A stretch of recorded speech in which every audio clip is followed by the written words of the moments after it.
Iran America Israel युद्धामध्ये युद्धविरामाची घोषणा Trump यांनी केली। मात्र नक्की युद्धविराम झालेला आहे का? इराणनं पुन्हा एकदा होर्मुझ सामुद्रधुनी बंद केली। मात्र इस्रायलने लेबनॉनवर सुरू ठेवलेले हल्ले युद्धविरामामध्ये आता अडथळा ठरतोय। युद्धविरामाच्या दरम्यान इराण अमेरिकेमध्ये पाकिस्तानमध्ये चर्चा होणार आहे। मात्र आता ही चर्चा होणार की नाही यावरून देखील सस्पेन्स वाढलाय।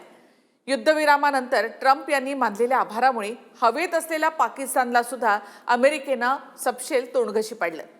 पाकचे पंतप्रधान शहबाज शरीफ यांनी ट्विटमध्ये लेबनॉनमध्ये युद्धविराम झाल्याचं म्हटलं होतं। मात्र अमेरिकेनं युद्धविराम हा लेबनॉनमध्ये नसल्याचं सांगून पाकला चपराक लगावली।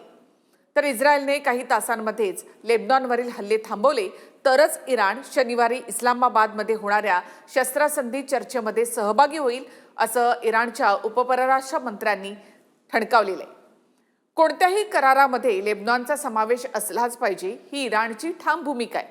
त्यामुळे युद्ध थांबल्यासारखं वाटत असेल तरी ही एक वादळापूर्वीची शांतता असल्याचं देखील बोललं जातं। इराणने 10 मुद्द्यांचा प्रस्ताव अमेरिकेला दिला। मात्र त्यानंतर ट्रम्प यांनी युद्धविराम घोषित केला। आता याच मुद्द्यावर पाकिस्तानमधल्या बैठकीमध्ये चर्चाही होणार आहे। मात्र इराणच्या त्या 10 मागण्यांची यादी डोनाल्ड ट्रम्प यांनी कचरापेटीत फेकली। ट्रम्प तडजोड म्हणून इराणच्या मागण्यांचा प्रस्ताव कधीही स्वीकारणार नाहीत असं व्हाईट हाऊसच्या सचिव कॅरोलिन लेविट यांनी हा दावा केलाय।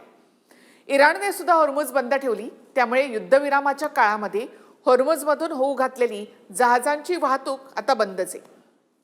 त्यामुळे जगभरामध्ये तेल, गॅस याचं संकट मात्र अजूनही जैसे थेच आहे।